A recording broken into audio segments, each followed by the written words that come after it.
We have some leaked images.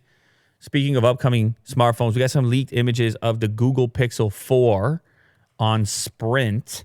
A lot of people sent this particular story to me. I mean, they're not the greatest leaked images. It's like a person, I mean, it's in a case. I don't know if they're trying to make a mobile payment or, oh no, I guess it's just not a great leak in terms of seeing the entire device. Not that it really matters because we've seen this device. Google admitted to it. The renders are spot on. But it does, I guess it does mean that it's real. We can see the rear camera layout with that. It looks like a face. It looks like an emoji, you know? That's the meme of the moment.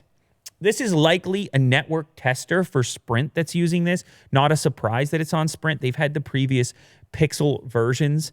You get to see it in hand, and what you're going to recognize, of course, is similar from what we saw with the renders.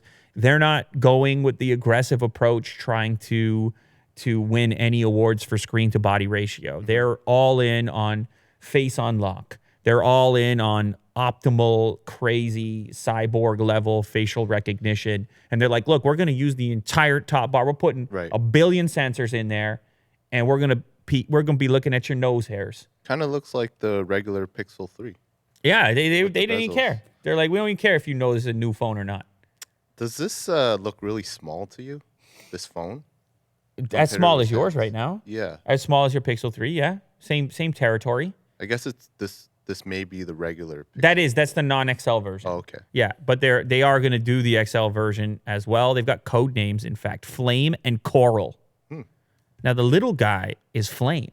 Oh. So that's the one you choose to use. Yeah. Hot fire. See what I'm saying? You got the red light today. Yeah. You're in the red light district. Yeah.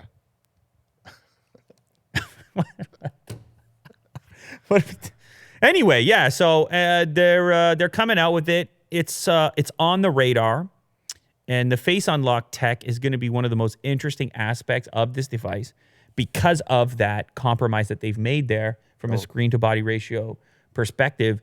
It's going to be a huge component of our analysis of like, was this worth it? You lost this screen.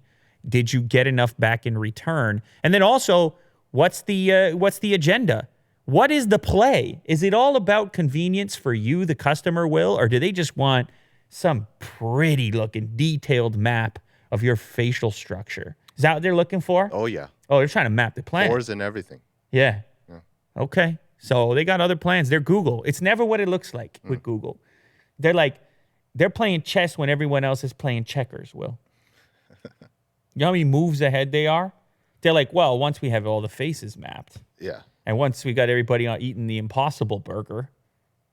Yeah. You see how that goes? I don't know. Are they invested in that company? I'm just saying they're playing a different game. Everyone's else like, we're making phones. They're like, yeah. We know everything about you. We know everything about every human ever that walked the earth. Take that. I mean, we know what happens to Willie Doo's facial expressions when he types a certain word, and we're going to advertise and market and sell and assistant, and we're going to make appointments for him and then like just use our phone. You see how that goes? Yeah, I'm just lying in bed all day. And then Google does all the work. It's deep. Yeah. Everything's automated. Yeah. Your real assistant you're giving birth to your real technological assistant who then becomes your overlord. Yeah. You see how that works? Yeah, that doesn't need you anymore. All of a sudden, it's just a Pixel 4 sitting there. Yeah. Scanning my face, and then I'm dead. You see how that goes? They get you too. Yeah, I don't know.